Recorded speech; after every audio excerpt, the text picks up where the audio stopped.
Imagine the situation. You're at work or some kind of social event and you're in the middle of a really great conversation. Suddenly, halfway through your sentence, you realize that you can't remember a word. It's totally disappeared. So you start to panic and you frantically search for this missing word. You and ah for longer than you should, while the other person looks more and more confused. No matter what you do, this word never seems to come to mind. Sounds like a bloody nightmare, right? But it's more common than you think. So, what should you do if it happens to you? Well, I'm going to talk to you all about that in today's episode. So, let's get cracking. Welcome to the BritSpeakPod, the podcast designed to help you feel more confident when you communicate in English. Hey up, mate. How you doing today? I'm not too bad. Thanks for asking and welcome to episode 115 of the BritSpeakPod, where today we're talking all about forgetting words while you're speaking and what you should do about it. If you're new around here, my name is Dan. I'm a CELTA qualified British English teacher and communication coach. I've been doing this for over 12 years, and my goal is to help you feel more confident when you're communicating in English. And to help you do that, I've got something for you today. If you go down to the show notes below this episode, there's a link to my Stop Struggling, Start Speaking workshop. Totally free training that's going to help you feel more confident when you're communicating in English. So check it out. Yeah, so today then, we're talking all about what to do when you forget a word in English. I'm sure it's happened to you. Christ, it happens to me sometimes, and I'm a native speaker. I'm sure it happens to you in your native language as well. But in your native language, you're usually a bit more equipped to deal with that situation, right? So let's actually talk about it. First of all, the situation is that for whatever reason, while you're speaking, you forget a word, right? That word, you know it when you hear it and when you see it, and usually you're able to find it, but for some reason today, that word's gone missing. It's disappeared. You don't know where it's gone. And that is something that happens to everybody. It's frustrating, but for whatever reason, this word's just completely disappeared, right? Or, I don't know if this happens to you, this happens to me sometimes. I'll start my sentence and I'll be halfway through the sentence. And then my brain is like, oh, by the way, you don't know that word that's coming up.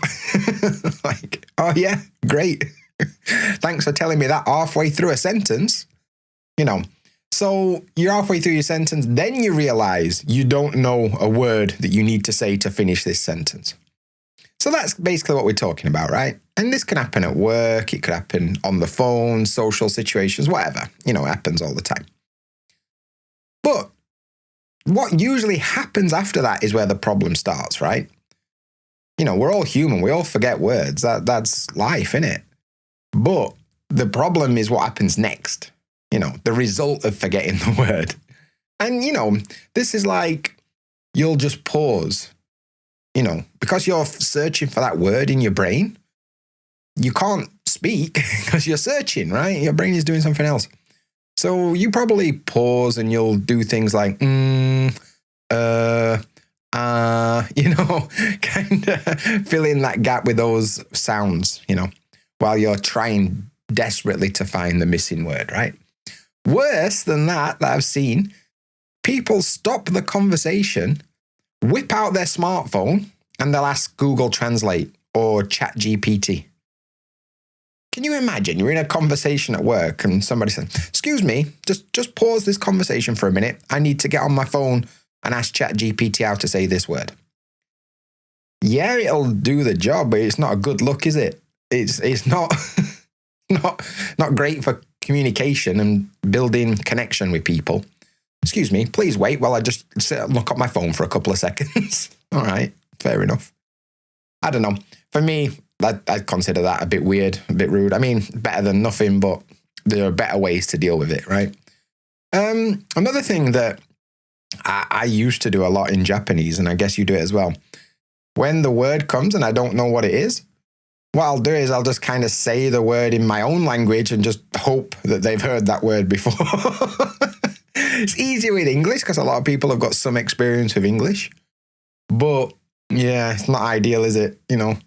Middle of a Japanese sentence, just plonk an English word in there and hope that people understand what's going on. Maybe you've done it as well. Maybe in Europe, actually, it's not the worst strategy because, a lot of these languages are Latin-based and words are quite similar across the languages, So maybe that could work every now and then.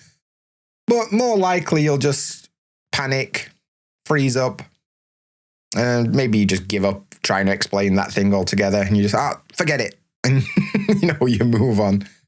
But that's kind of the reaction. But after that, you're going to end up feeling pretty bad.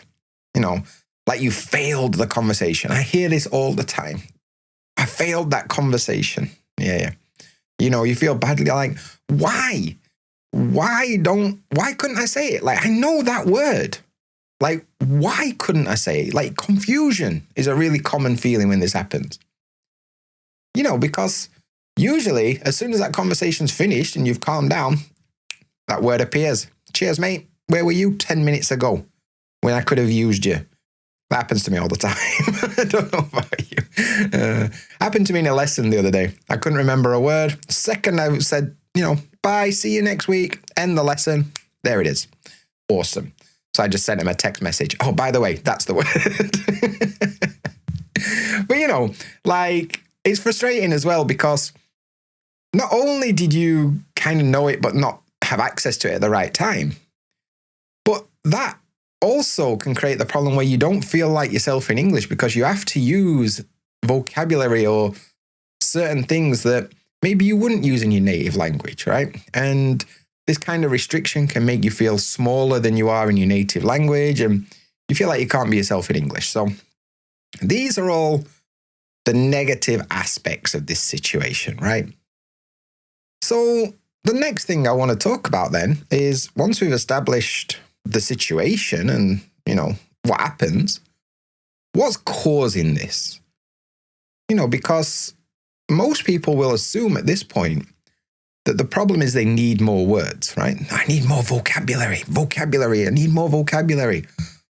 Calm, slow down. Maybe you don't need more vocabulary. In my experience, there's kind of three things that cause this problem. The first is that you are just completely overwhelmed in that situation, right? We've talked about this before on the podcast, but when you are speaking in English, your brain is spinning a lot of plates. It's doing a lot of different things at the same time, right? Not only are you worrying about your grammar and your vocabulary and your pronunciation and organizing your ideas and responding quickly and worrying about mistakes and being scared of being judged and making sure the other person understands you and making sure you don't say anything stupid. And your brain is doing 50 things at once. And then no wonder your brain gets a bit overwhelmed, right? And I don't know about you, but when you get overwhelmed, my brain does not function very well.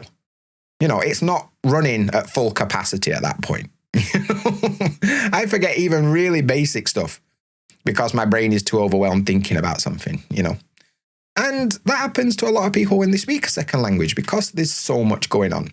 Like in your native language, you don't think about a lot of that stuff. You don't think about grammar, vocabulary, pronunciation, organizing your ideas, fear and mistakes. You don't think about any of that stuff. You just think about, okay, deliver that message. But in a second language like English, there's way, way, way more pressure. And that pressure causes overwhelm. And there we go. That's how we end up in this situation. Another aspect to this that I don't think enough people really understand or talk about is that you've actually got two lots of vocabulary. And they're not the same, right? Think about it, even in your native language, this is true as well. You've got your passive vocabulary, right? Also called receptive vocabulary.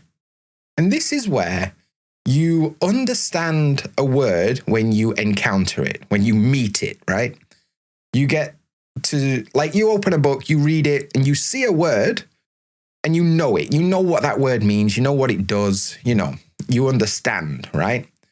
Maybe you hear it as well. If you hear it or see it, you get it, basically. That's your passive vocabulary.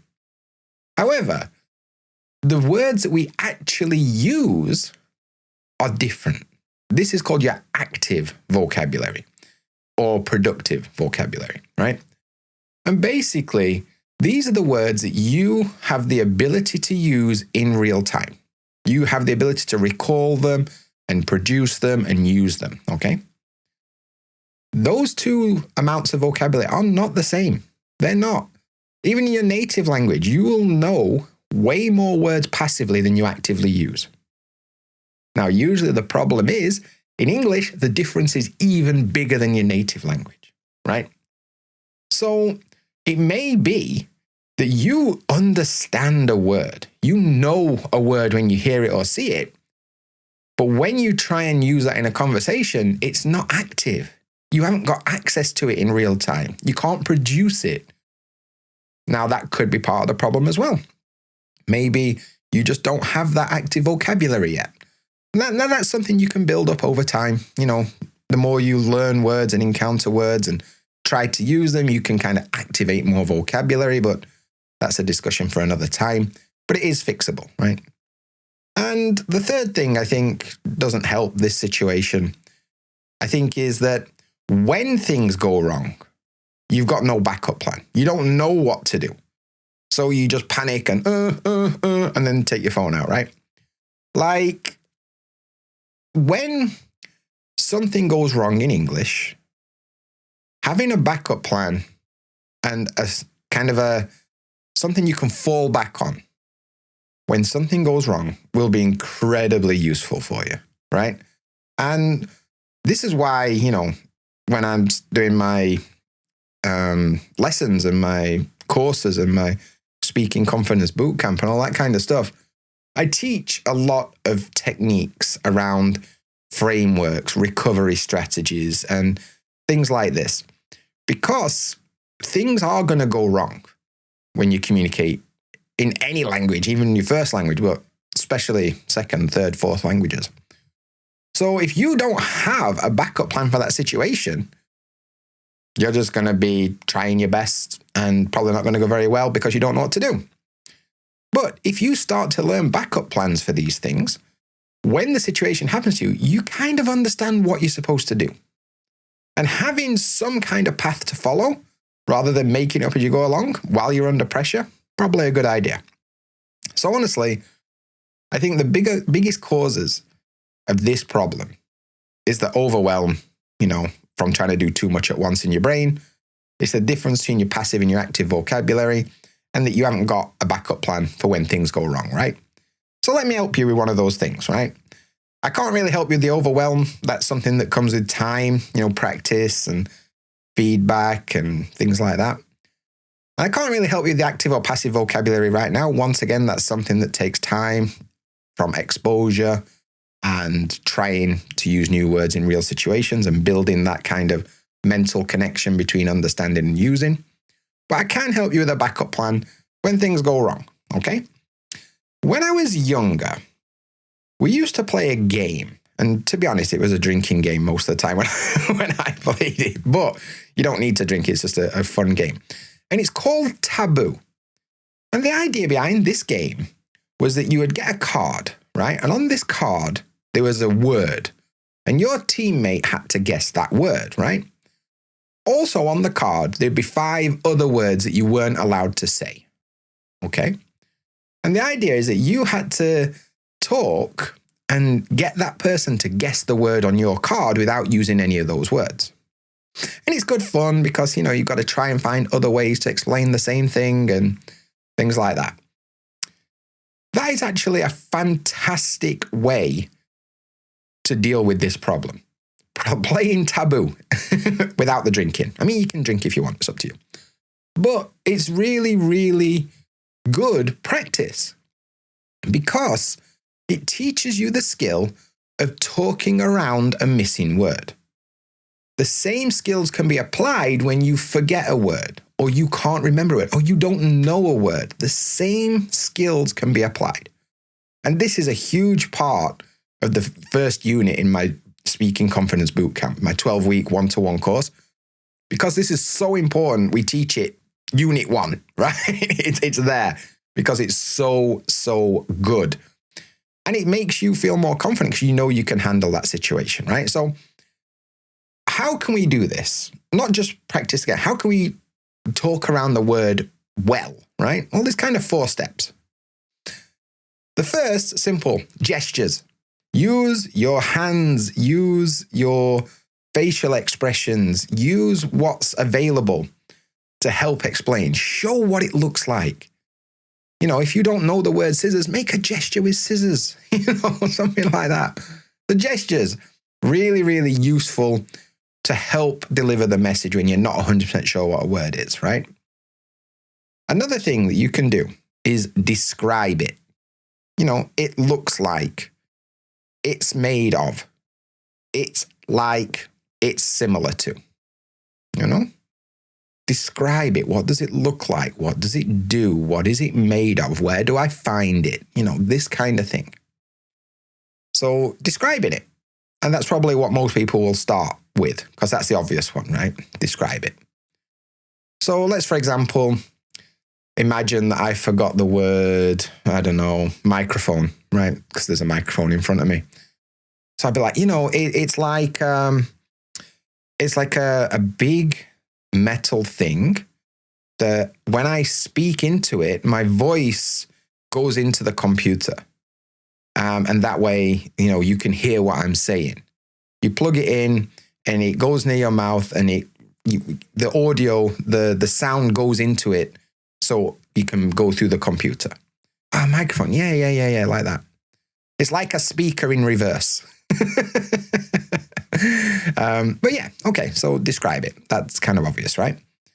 Another thing you can do is give examples of it. For example, this came up in a lesson this week.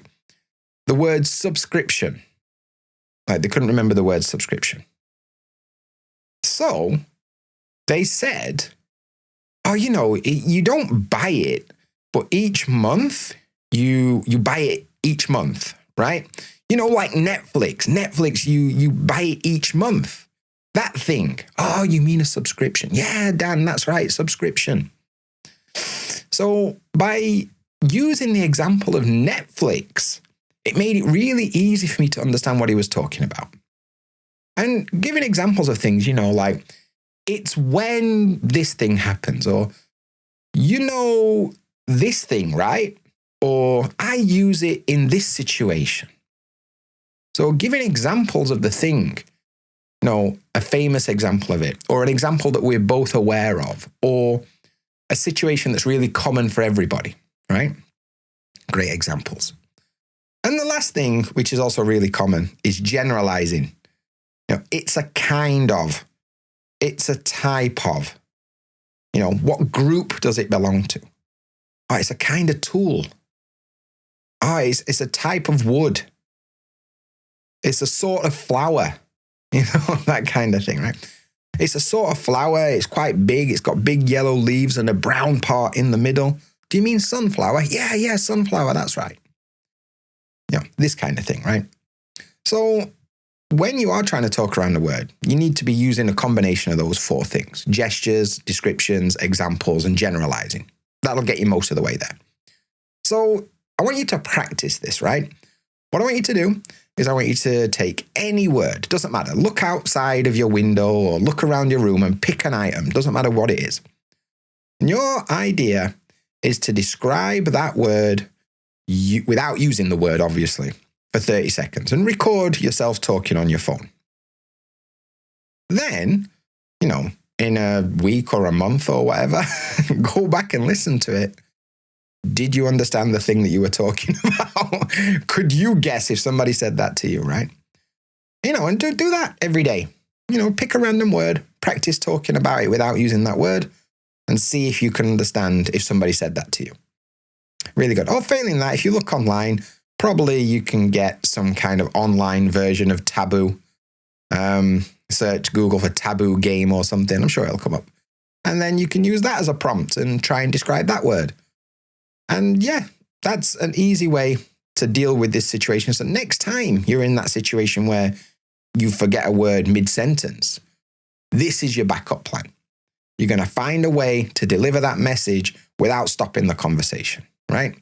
And that's going to make you feel better because you're not going to feel like you've failed that conversation. You're not going to be confused or frustrated. You're just going to accept, yeah, that sucked, but I dealt with it. That's cool. And teaching yourself that you can deal with situations is exactly how you build your confidence. So that's cool. And speaking of confidence, like I said at the beginning, you can get my free training workshop. It's called Stop Struggling, Start Speaking. And it'll teach you basically what's really wrong with your speaking. And I'll show you how to start fixing it today. It's totally free. And the link is in the show notes. So check it out. I'm sure you'll find it useful. But that's it for this one. I hope you enjoyed it. I'll be back again with another one really soon. But until then, look after yourself. See you there.